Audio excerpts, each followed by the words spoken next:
Bonjour, bienvenue, on est le 16 février 2023, on profite des températures un peu clémentes, il est 3h30 de l'après-midi, il fait 14 degrés, donc profitez pour venir faire un petit tour sur le rucher, voir exactement les pertes que nous avons eues dues au frelon sur ce rucher.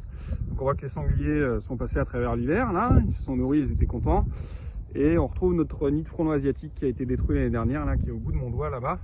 D'où il ne reste pas grand chose, avec la pluie et le vent il est tombé et les graines de cette année 2023 doivent être encore enterrées sous terre avant de créer les nouveaux nids.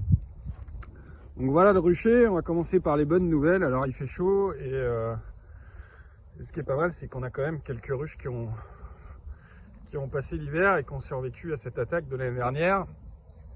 On a sur ce rucher 56 ruches.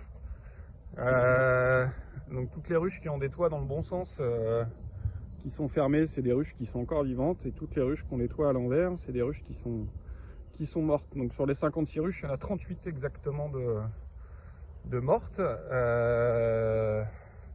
voilà, dues au frelon, et on retrouve nos petites abeilles noires qui sortent et qui sont assez heureuses de venir faire une sortie par ces belles températures. Donc elles en profitent pour faire un petit vol de propreté, histoire de se remettre dans le bain pour pouvoir, avant de recommencer la saison. La bonne chose est que l'hiver a été assez doux, donc ça c'est une chose, et notre cher prunus est pas loin d'éclore ses fleurs, donc c'est-à-dire que bientôt elles auront un nouvel apport de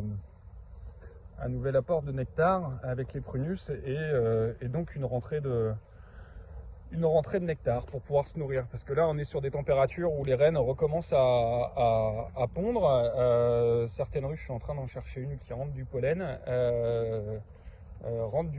donc on a un retour de ponte où le pollen vient des noisetiers qui sont en fleurs actuellement. Et voilà, il y en a une petite abeille avec un peu de pollen jaune, pollen de noisetier. Et donc une fois que les prunus seront en fleurs, normalement les apports de nectar devraient être réguliers tout au long de l'année. Donc on n'a plus de problème de nourriture pour elles sur l'année. Voilà, là on en a deux assez productives en pollen. Cette ruche, alors ça c'est pas exactement des abeilles noires, c'est une hybridation entre deux.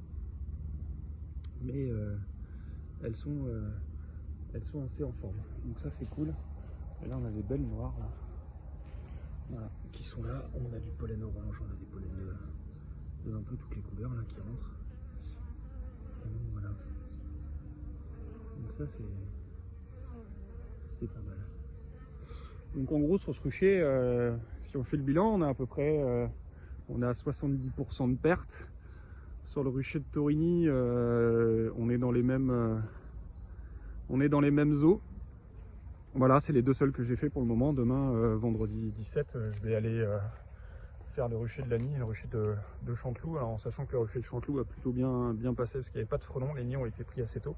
Et voilà, et là ici on a le cas typique d'un début de printemps. En fait on a l'impression qu'il y a des abeilles dedans, mais les abeilles viennent se nourrir dans la ruche. Elles viennent piler le miel qui reste pour le ramener dans leur ruche. Alors c'est bien, c'est que c'est un apport de nectar non négligeable pour le début de saison. Je vais sortir mon canne, on voit bien les choses. Hop. Et là on a un cadre. Donc on a une ruche où on n'a plus personne dedans, avec un cadre qui a encore plein de miel. Voilà. Et des abeilles qui